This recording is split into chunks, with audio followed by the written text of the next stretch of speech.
നിങ്ങളുടെ ചെറിയ ബുദ്ധി ഉപയോഗിച്ചൊന്ന് ആലോചിച്ച് നോക്കൂ. 410 വീടുകൾ ദുരിത ബാധിതർക്ക് വേണ്ടി ഉണ്ടാക്കി കൊടുക്കണം, ദുരന്ത ബാധിതർക്ക് ഉണ്ടാക്കി കൊടുക്കണം. കയ്യിലൊരു 2000 കോടിയുണ്ട്. എടോ, ഒരു മാസം പോരടോ, ഒരു മാസത്തിന് 2 ആഴ്ചയോട് ഉണ്ടാക്കി കൊടുത്തൂടെ? പുതിയ ടെക്നോളജി വന്നില്ലേ? പോട്ടെ, ഇനി ഒരു മാസം എടുത്തോ, ഒരു മാസം അല്ലെങ്കിൽ 2 മാസം എടുത്തോ, അല്ലെങ്കിൽ 3 മാസം എടുക്കടോ. 2 കൊല്ലായിട്ട് നിങ്ങൾക്ക് അവിടെ 178 വീട്, അതാണ് ആദ്യഘട്ടം.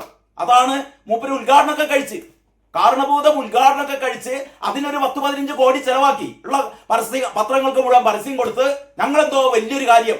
അപ്പോഴാണ് മമ്മൂട്ടി പറഞ്ഞത്, ഇത് നിങ്ങളല്ല ഉണ്ടാക്കി കൊടുക്കുന്നത്, CPM കാരണഭൂതമേ, M സ്വരാജെ, ഗോവിന്ദ, വെറും ഗോവിന്ദ എന്ന് വിളിച്ചാൽ തെറ്റിദ്ധരിക്കും, അതുകൊണ്ട് MV ഗോവിന്ദ ഈ ചൂരൽമലയിൽ ഉണ്ടാക്കി കൊടുക്കുന്ന വീടേ നിങ്ങളുടെ തറവാട്ടുന്നെടുത്ത് കൊണ്ടുവന്നല്ല കേട്ടോ. ആ പൈസക്ക് ഇവിടുത്തെ ജനങ്ങളുടേതാണോ? CPM വീടുണ്ടാക്കി കൊടുത്തോടോ, പറയടോ. കോൺഗ്രസ്സുകാർ ഈ ഒരു സർക്കാർ വിചാരിച്ചിട്ട് ഒന്ന് ആലോചിക്കണം. ഒരു സർക്കാർ വിചാരിച്ചിട്ട് സർക്കാരിന്റെ കയ്യിലാണ് ഭൂമി, സർക്കാരിന്റെ കയ്യിലാണ് അധികാരങ്ങൾ, സർക്കാരിന്റെ കയ്യിലാണ് എല്ലാം. ആ സർക്കാരിന് നമ്മളും കേന്ദ്രവും കൂടി 2000 കോടി കൊടുത്തിട്ടും 2 കൊല്ലം കഴിഞ്ഞിട്ടും അവിടെ ഒരാൾക്ക് പോലും കയറി താമസിക്കാൻ പറ്റിയോ? എന്നിട്ടാണ് പറയും കോൺഗ്രസ്സുകാരുണ്ടാക്കി കൊടുത്തില്ല, കോൺഗ്രസ്സുകാരുണ്ടാക്കി കൊടുത്തില്ല, കോൺഗ്രസ്സുകാരുണ്ടാക്കി കൊടുത്തു. ഉളുപ്പിട്ടോ, ഉളുപ്പ് എന്ന് പറഞ്ഞൊരു സാധനം ഉണ്ടോ നിങ്ങൾക്ക്? അവിടെ ലീഗുകാർ 50 ഉണ്ടാക്കി കൊടുത്തു, അവിടെ ആൾക്കാർ താമസിക്കുകയാണ്. ഇമാതിരി തൊലിക്കട്ടി എന്ന് പറയാൻ, തൊലിക്കട്ടി എന്ന് പറയാൻ കണ്ടാമൃഗം പോയിങ്ങാണ്ട് തൂങ്ങിച്ചാവും, ഉറപ്പാണ്.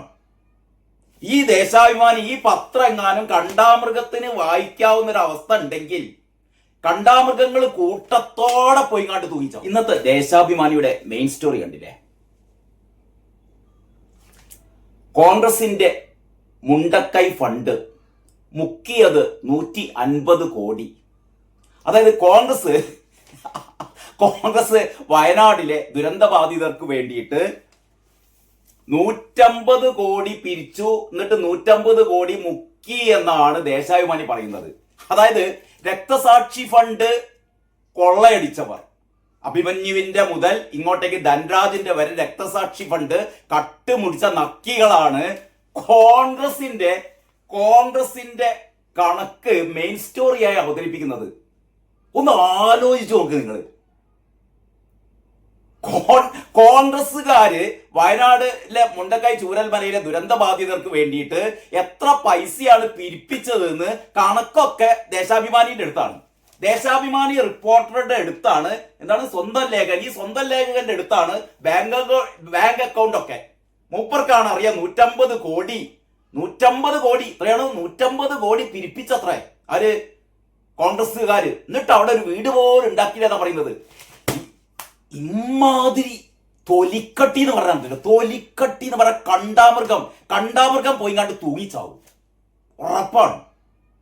ഈ ദേശാഭിമാനി, ഈ പത്രം എങ്ങാനും കണ്ടാമൃഗത്തിന് വായിക്കാവുന്ന ഒരു അവസ്ഥ ഉണ്ടെങ്കിൽ കണ്ടാമൃഗങ്ങൾ കൂട്ടത്തോടെ പോയിങ്ങാണ്ട് തൂങ്ങിച്ചാവും. അതായത് ഈ മുണ്ടക്കൈ ചൂരൽമലയില് നിങ്ങളും ഞാനും ഉൾപ്പെടെ ഈ സമൂഹത്തിലെ ജനങ്ങൾ കൊടുത്ത 775 കോടി, എത്ര മറന്നു പോയത്? 775 കോടി മുഖ്യമന്ത്രിയുടെ CMDRFൽ കിടക്കുകയാണ് അല്ലേ? 775 കോടി രൂപ അവിടെ കിടക്കുകയാണ്. കേന്ദ്രം 3 പ്രാവശ്യമായി കൊടുത്ത ഏതാണ്ട് ഒരു 1400ഓളം കോടി, എന്ന് പറയാം, ഒരു 2000 കോടി, അങ്ങനെ കണക്കൂട്ടിക്കോ. 2000 കോടി രൂപ മുഖ്യമന്ത്രിയുടെ ദുരിതാശ്വാസ നിധിയിൽ കിടക്കുമ്പോഴാണ് 2 കൊല്ലാവാറായിട്ടും അവിടെ ഇവര് പറയുന്നത് 410 വീടുകൾ ഉണ്ടാക്കി. നിങ്ങളുടെ ചെറിയ ബുദ്ധി ഉപയോഗിച്ചൊന്ന് ആലോചിച്ച് നോക്കൂ. 410 വീടുകൾ ദുരിത ബാധിതർക്ക് വേണ്ടി ഉണ്ടാക്കി കൊടുക്കണം, ദുരന്ത ബാധിതർക്ക് ഉണ്ടാക്കി കൊടുക്കണം. കയ്യിലൊരു 2000 കോടിയുണ്ട്. എടോ, ഒരു മാസം പോരടോ, ഒരു മാസത്തിന് 2 ആഴ്ചയോട് ഉണ്ടാക്കി കൊടുത്തൂടെ? പുതിയ ടെക്നോളജി വന്നില്ലേ? പോട്ടെ, ഇനി ഒരു മാസം എടുത്തോ, ഒരു മാസം അല്ലെങ്കിൽ 2 മാസം എടുത്തോ, അല്ലെങ്കിൽ 3 മാസം എടുക്കടോ. 2 കൊല്ലായിട്ട് നിങ്ങൾക്ക് അവിടെ 178 വീട്, അതാണ് ആദ്യഘട്ടം. അതാണ് മൂപ്പര് ഉദ്ഘാടനമൊക്കെ കഴിച്ച്, കാരണഭൂതം ഉദ്ഘാടനമൊക്കെ കഴിച്ച് അതിനൊരു 10-15 കോടി ചെലവാക്കി ഉള്ള പത്രങ്ങൾക്ക് മുഴുവൻ പരസ്യം കൊടുത്ത് ഞങ്ങളെന്തോ വലിയൊരു കാര്യം. അപ്പോഴാണ് മമ്മൂട്ടി പറഞ്ഞത്, ഇത് നിങ്ങളല്ല ഉണ്ടാക്കി കൊടുക്കുന്നത്, CPM കാരണഭൂതമേ എം സ്വരാജെ ഗോവിന്ദ, വെറും ഗോവിന്ദ എന്ന് വിളിച്ചാൽ തെറ്റിദ്ധരിക്കും, അതുകൊണ്ട് MV ഗോവിന്ദ ഈ ചൂരൽമലയിൽ ഉണ്ടാക്കി കൊടുക്കുന്ന വീട് നിങ്ങളുടെ തറവാട്ടുന്നെടുത്ത് കൊണ്ടുവന്നല്ല കേട്ടോ. ആ പൈസക്ക് ഇവിടുത്തെ ജനങ്ങളുടേതാണോ? CPM വീടുണ്ടാക്കി കൊടുക്കണോ? CPM വീടുണ്ടാക്കി കൊടുത്തോടോ, പറയടോ. കോൺഗ്രസ്സുകാർ ഈ ഒരു സർക്കാർ വിചാരിച്ചിട്ട് ഒന്ന് ആലോചിക്കണം, ഒരു സർക്കാർ വിചാരിച്ചിട്ട് സർക്കാരിന്റെ കയ്യിലാണ് ഭൂമി, സർക്കാരിന്റെ കയ്യിലാണ് അധികാരങ്ങൾ, സർക്കാരിന്റെ കയ്യിലാണ് എല്ലാം. ആ സർക്കാരിന് നമ്മളും കേന്ദ്രവും കൂടി 2000 കോടി കൊടുത്തിട്ടും 2 കൊല്ലം കഴിഞ്ഞിട്ടും അവിടെ ഒരാൾക്ക് പോലും കയറി താമസിക്കാൻ പറ്റിയോ? എന്നിട്ടാണ് പറയും കോൺഗ്രസ്സുകാരുണ്ടാക്കി കൊടുത്തില്ല, കോൺഗ്രസ്സുകാരുണ്ടാക്കി കൊടുത്തില്ല, കോൺഗ്രസ്സുകാരുണ്ടാക്കി കൊടുത്തു. ഉളുപ്പിട്ടോ, ഉളുപ്പ് എന്ന് പറഞ്ഞൊരു സാധനം ഉണ്ടോ നിങ്ങൾക്ക്? അവിടെ ലീഗുകാർ 50 ഉണ്ടാക്കി കൊടുത്തു, അവിടെ ആൾക്കാർ താമസിക്കുകയാണ്. രാജിവെച്ച് പോകേണ്ടതാണ് നിങ്ങളൊക്കെ. ദുരന്ത ബാധിതർക്ക് കേന്ദ്രം കൊടുത്തിട്ട് കേന്ദ്രം ഒരു 536 കോടി രൂപ കൊടുത്തു. അത് പറഞ്ഞ 50 കൊല്ലം കഴിഞ്ഞിട്ട് ഞങ്ങൾക്ക് തിരിച്ചടക്കാൻ എന്താ ചെയ്യാന്നാണ്. എടോ 50 കൊല്ലം കഴിഞ്ഞാൽ നിങ്ങളൊന്നും ഉണ്ടാവില്ലടോ ഇവിടെ. അന്ന് ആരെങ്കിലും ഉണ്ടെങ്കിൽ ഒരു തിരിച്ചടച്ചോളൂ, അല്ലെങ്കിൽ കേന്ദ്രം അന്നും അപ്പോൾ പറയും വേണ്ട, ഞങ്ങൾക്ക് വേണ്ടാന്ന് പറയും. 50 കൊല്ലം കഴിഞ്ഞിട്ട് തിരിച്ചടക്കണം, എന്നാ പിന്നെ വേണ്ടാന്ന് പറയണോ, അങ്ങോട്ട് കൊടുത്തേക്ക്. അതിനെക്കാളും വലിയ രസം എന്താ പറയുക, 312 കോടി. കഴിഞ്ഞ ആഴ്ച നിർമ്മലാ സീതാരാമൻ ലോക്സഭയിൽ പറഞ്ഞതാണ് 312 കോടി രൂപ കേരളത്തിന് അനുവദിച്ചിട്ട് വാങ്ങിയില്ലാന്ന് എന്ന് പറഞ്ഞാൽ ഇതിനൊന്നും അവർക്ക് നേരമില്ലാന്ന്. മാത്രമല്ല ആ വാങ്ങാത്ത എന്തുവാണെന്നറിയോ, അതില് 27 കോടി രൂപ ഏട്ടൻ വയനാടിന് വേണ്ടിയിട്ടാണ്. വയനാടിന് വേണ്ടിയിട്ട് ഒരു 27 കോടി രൂപ ഉണ്ട് അതിൻ്റെ അകത്ത്. ഇവർക്ക് വയനാടിന്റെ പൈസ വേണ്ട. വയനാടിന്റെ പൈസ കുന്നുകൂടി കിടക്കല്ലേ, കുന്നുകൂടി കിടക്കുകയാണെന്ന് നമ്മുടെയൊക്കെ ധാരണ. അത് മുട്ടടിച്ചു പോയോന്ന് പഠിച്ചോലറിയാം. അപ്പൊ ഏതായാലും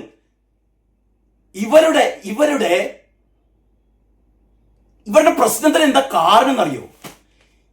പുറത്തു വന്ന സർവേകൾ മുഴുവൻ കഴിഞ്ഞ ദിവസമാണ് മനോരമയുടെ സർവേ വന്നത്. അതിൽ പറയുന്നു 81 സീറ്റ് UDF-ന്, 5 സീറ്റ് വരെ BJP-ക്ക്, ഒരു കാലത്തും LDF വരില്ല എന്ന് മനോരമയുടെ എന്താ പറയാ സീ വോട്ടർ സർവേ ആണ് പറഞ്ഞത് കേട്ടോ. ഇന്ന് മാതൃഭൂമിയിലുണ്ട്. ഇന്ന് മാതൃഭൂമിയുടെ സർവേ ഇന്ന് തുടങ്ങി. മാതൃഭൂമിയിൽ UDF, അതായത് 35 മണ്ഡലങ്ങളുടെ ഫലമാണ് മാതൃഭൂമി ഇന്ന് പുറത്തുവിട്ടത്. 3 ദിവസങ്ങളായിട്ടാണ് മാതൃഭൂമി ഫലങ്ങൾ പുറത്തുവിടുന്നത്. അതില് ഇന്ന് 35 മണ്ഡലങ്ങളുടെ ഫലങ്ങൾ പറയുന്നത് UDF-ന് 18, LDF-ന് 16. ഒരു കടുത്ത പോരാട്ടം എന്ന് പറയുന്ന ഒരു സ്ഥലം ഒന്നുണ്ട്. അങ്ങനെയാണ് മാതൃഭൂമി എന്ന് പറഞ്ഞാൽ. മാതൃഭൂമി പറയുന്നു, മനോരമ പറയുന്നു, ഇവരൊക്കെ പിണറായി വിജയന്റെ പരസ്യങ്ങൾ ഇങ്ങനെ വാങ്ങി. പിണറായി വിജയനോട് എന്തായാലും ഒരു സോഫ്റ്റ് കോർണർ ഈ പത്രങ്ങൾക്കൊക്കെ ഉണ്ട്. കോടികളാണ് കൊടുത്തത്. എന്നിട്ട് പോലും ഇവർ പറയുന്നു നിങ്ങൾ വരില്ല. ഞെട്ടിയിരിക്കുകയാണ് വിജയൻ, ഞെട്ടിയിരിക്കുകയാണ് കാരണഭൂതം, ഞെട്ടിയിരിക്കുകയാണ് മരുവാൻ, ഞെട്ടിയിരിക്കുകയാണ് ഗോവിന്ദൻ, സകലരും ഞെട്ടിയിരിക്കുകയാണ്. 14 മന്ത്രിമാരും തോറ്റു തുന്നം പാടുമെന്നാണ് ഇവിടെ സോഷ്യൽ മീഡിയ പറഞ്ഞുകൊണ്ടിരിക്കുന്നത്. ആകെ വെകിളി പിടിച്ചിരിക്കുകയാണ് എന്ന് പറഞ്ഞാൽ ആകെ സമനില തെറ്റിയിരിക്കുകയാണ്. കാരണഭൂതം മുതൽ ഇങ്ങേ അറ്റത്തുള്ള പാർട്ടിയിലെ ബ്രാഞ്ച് ഭാരവാഹികൾക്ക് വരെ ആകെ പരക്കം പായുകയാണ് എന്ന് പറഞ്ഞാൽ തോൽവി മുന്നിൽ കാണുകയാണ്. തോറ്റു കഴിഞ്ഞാൽ എന്തായിരിക്കും സ്ഥിതി? ഒന്ന് ആലോചിച്ച് നോക്കണം നിങ്ങൾ. കേരളത്തിൽ ഇത്തവണ CPM തോറ്റു കഴിഞ്ഞാൽ പിന്നെ ഈറ്റികൾ ആരെങ്കിലും മൈൻഡ് ചെയ്യണോ? ബംഗാളൊക്കെ സംഭവിച്ച പോലെ പിന്നാലെ നടന്ന് പുറം കടപ്പുറാക്കും ആൾക്കാര്. കാരണം അമ്മാതിരി തോന്നിയ ദിവസമാണ് കഴിഞ്ഞ 10 കൊല്ലം കേരളത്തിൽ നടത്തിയത്. ഇവിടുത്തെ സാധാരണക്കാരെ മുഴുവൻ ദ്രോഹിച്ചു, വഞ്ചിച്ചു, അല്ലേ? ഒക്കെ കണക്ക് ചോദിക്കാൻ കാത്തിരിക്കുകയാണ് ആൾക്കാര്. ഇപ്പം പോലീസ് ഞങ്ങളുടെ കൂടെ, കാരണഭൂതം ഞങ്ങളുടെ കൂടെ, എല്ലാ അധികാരങ്ങളും ഞങ്ങളുടെ കൂടെ, എല്ലാ അധികാരങ്ങളും പോയി കഴിഞ്ഞാൽ ആര് വില വെക്കും നിങ്ങളെ? അതാണ് ആകെ ക്ഷോഭിച്ചു മുഖ്യമന്ത്രി. സാധാരണ ചിരിക്കാത്ത ആൾക്കാർ വരെ ഈ പറയുന്ന ഇലക്ഷനോട് അടുക്കുമ്പോൾ ഒന്ന് ചിരിച്ചു കാണിക്കും, കൂപ്പുകൈ, അല്ലെ, വണങ്ങി നമ്മുടെ മുന്നിൽ ഇങ്ങനെ താഴ്മയോടെ നിൽക്കും. മുഖ്യമന്ത്രി കണ്ണുരുട്ടി ഓടിക്കുകയാണല്ലോ. വീട്ടിൽ പോയി ചോദിക്കണോ? അമ്മാതിരി പരിപാടി എന്റെ അടുത്ത് വേണ്ട. സതീശൻ വെല്ലുവിളിച്ചു അല്ലേ? സതീശനല്ല ശരിക്കും വെല്ലുവിളിച്ചത് പിണറായി വിജയനാണ്. സംവാദത്തിന് തയ്യാറുണ്ടോ? സതീശൻ പറഞ്ഞ ആ സംവാദത്തിന് തയ്യാറുണ്ട്. അപ്പോഴത്തേക്ക് മൂപ്പര് കണ്ടം വഴി ഓടി. പേടി പേടി പേടി. പണ്ട് ഐസക്കിനെ മറ്റേ സതീശൻ, അത് സലീംകുമാർ പറഞ്ഞ വാക്കുകളാണ് ഏറ്റവും ആപ്റ്റ് കേട്ടോ. സലീംകുമാർ പറഞ്ഞു പണ്ട് സതീശൻ ഐസക്ക് വലിയ കൊളസ്ട്രോളാണല്ലോ, കൊളസ്ട്രോളായ ഐസക്കിനെ മൂക്കുകൊണ്ട് ധൃതരാഷ്ട്രർ എന്ന് എഴുതിച്ചത്രേ സതീശൻ. എന്നിട്ട് പറയാണ് പിണറായിനെ കൊണ്ട് സതീശന് എഴുതിക്കാൻ വിചാരിച്ചത് ധൃതരാഷ്ട്രർ എന്നൊന്നല്ല, ഹൃത്തിക് റോഷൻ എന്ന് എഴുതാൻ വേണ്ടി വിചാരിച്ചതാണ്. പക്ഷേ മൂക്ക് കൊണ്ട് പിണറായി 6000 ഹോർഡിങ്സുകൾ അല്ലെ, കാസർഗോഡ് മുതൽ തിരുവനന്തപുരം വരെ പാതയോരത്ത് മുഴുവൻ ഈ മനുഷ്യന്റെ മുഖമാണ്.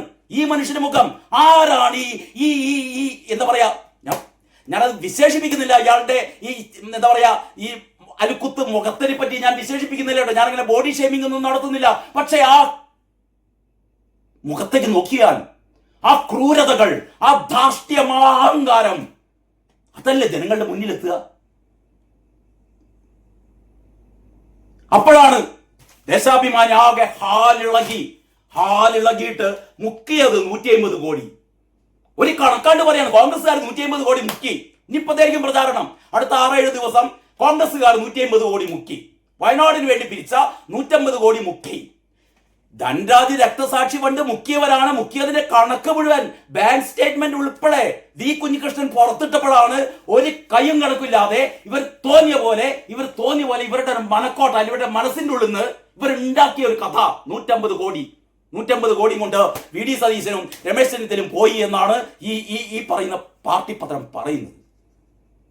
കേട്ടോ, എന്തെങ്കിലും തെളിവ് വേണ്ടടോ പറയുന്നതിന് അല്ലെ? എന്തെങ്കിലും ഒരു വാറോല വേണ്ടേ? അല്ലെങ്കിൽ ആരുടെയെങ്കിലും ഇത്തരത്തിലുള്ള ഒരു എന്താ പറയാ പ്രസ്താവന, അല്ലെങ്കിൽ ആരുടെയും ഇത്തരത്തിൽപ്പെട്ട ഒരു കുറ്റപ്പെടുത്തലുകൾ, അങ്ങനെ എന്തെങ്കിലും ഒന്നും വേണ്ടേ? ഇതിലൊന്നുമില്ലാതെ ഒരു കോൺഗ്രസ് നേതാവ് പോലും ഇങ്ങനെ ഒരു ആരോപണം ഉന്നയിക്കുന്നില്ല. സാധാരണ കോൺഗ്രസ്സുകാർ പാർട്ടിക്കുള്ളിലെ പ്രശ്നങ്ങളൊക്കെ കുത്തിത്തിരിപ്പുണ്ടാക്കുന്ന ഒരുപാട് കോൺഗ്രസ്സുകാരുണ്ട്. അതൊക്കെ ശരി തന്നെ.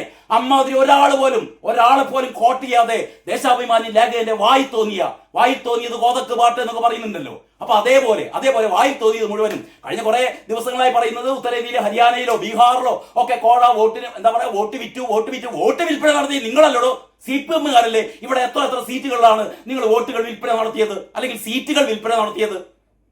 അപ്പൊ ഇവരാകെ നാണം കെട്ടിട്ട് SDPA പിന്തുണ വേണം എന്ന് പറഞ്ഞ് ശിവൻകുട്ടി നിലവിളിച്ചപ്പം SDPക്കാർ ശിവൻകുട്ടിക്ക് പിന്തുണ കൊടുത്തു. മനുമോന്റെ ബേപ്പൂരിലെ SDPA സ്ഥാനാർത്ഥിയെ പിൻവലിച്ചു എന്ന് പറഞ്ഞാൽ മനുമോനെ ജയിപ്പിക്കണം, അവിടെ ധർമ്മടത്ത് പിണറായിയെ ജയിപ്പിക്കണം, അതിന് പകരം പരവൂരിലെ സ്ഥാനാർത്ഥിയെ കൊണ്ടു നിർത്തി സതീശനെ തോൽപ്പിക്കണം. മലപ്പുറത്ത് കുഞ്ഞാലിക്കുട്ടി മത്സരിക്കുന്ന സീറ്റിൽ SDPA കൊണ്ടു നിർത്തി കുഞ്ഞാലിക്കുട്ടിയെ തോൽപ്പിക്കണം. അപ്പൊ ഇവരുടെ അജണ്ട എന്ന് പറഞ്ഞാൽ SDPA എന്ന് പറയുന്ന ഏറ്റവും വലിയ മതഭീകര സംഘടനയെ ഒപ്പം കൂട്ടിയിട്ട് ഇവര് പ്രസംഗിക്കുകയാണ്. ഞങ്ങൾ വലിയ മതേതരന്മാർ. അതിന്റെ കൂട്ടത്തിലാണ് ഇത്തരത്തിലുള്ള കള്ളങ്ങൾ. എനിക്ക് തോന്നുന്നു ഈ വർഷം 2026 ദേശാഭിമാനി പറയുന്ന ഏറ്റവും വലിയ കള്ളം, എല്ലാ ദിവസവും കള്ളം പറയുന്ന പത്രം ഇന്ന് പറഞ്ഞിരിക്കുന്ന ഏറ്റവും വലിയ കള്ളത്തരം, കോൺഗ്രസിന്റെ മുണ്ടക്കൈ ഫണ്ട് മുക്കിയത് 150 കോടി. ഏത് അക്കൗണ്ടിലാണ് പണമുള്ളത് എന്ന ചോദ്യത്തിന് നേതാക്കൾക്ക് മറുപടിയില്ല. പക്ഷെ ഇവർക്ക് അറിയാം, ദേശാഭിമാനിക്ക് അറിയാം 150 കോടി മുക്കിയെന്ന്. ശരിക്കും ഇവരോട് ചോദിക്കുന്ന ചോദ്യം എന്താണെന്നറിയോ? നിങ്ങൾക്ക് മറ്റേ പണിക്ക് പോയിക്കൂടെ എന്നാണ്. നിങ്ങൾക്ക് മറ്റേ പണിക്ക് പോകുന്നതല്ലടോ നല്ലത് എന്നാണ് ഇവരുടെ മുഖത്ത് നോക്കി ചോദിക്കേണ്ടത് കേട്ടോ. മറ്റേ പണി ഇൻവെർട്ടർ കോമന്റ് ഉള്ളിലാണ് ഞാൻ പറയുന്നത്. എന്തും നിങ്ങൾക്ക് എന്ത് ചെയ്യാന്നറിയോ? എന്തും നിങ്ങൾക്ക് തീരുമാനിക്കാം, അല്ലെങ്കിൽ എന്തും നിങ്ങൾക്ക് അതിനെപ്പറ്റി ആലോചിക്കാം. അത്ര മാത്രമേ ഞാൻ തൽക്കാലം പറയുന്നുള്ളൂ. ബാക്കി ഒരുപാട് വിശേഷങ്ങൾ ഇതിനകത്ത് പറയാനുണ്ട്. എന്ന് പറഞ്ഞാൽ ഇതിന്റെ ഉള്ളിലുള്ള കാര്യങ്ങളൊക്കെ പറഞ്ഞാൽ നമ്മൾ ഞെട്ടിപ്പോകും. അതായത് എല്ലാ സർവേയും പറയുന്നത് LDF-നാണ് മേൽക്കൈ എന്നാണ്. എല്ലാ ഏത് സർവേ നമ്മൾ കണ്ടിട്ടില്ല കേട്ടോ. ഏത് സർവേ ആണ് LDF-നാണ് ഇവിടെ മുൻകൈ എന്ന് പറയുന്നത് എനിക്കറിയില്ല.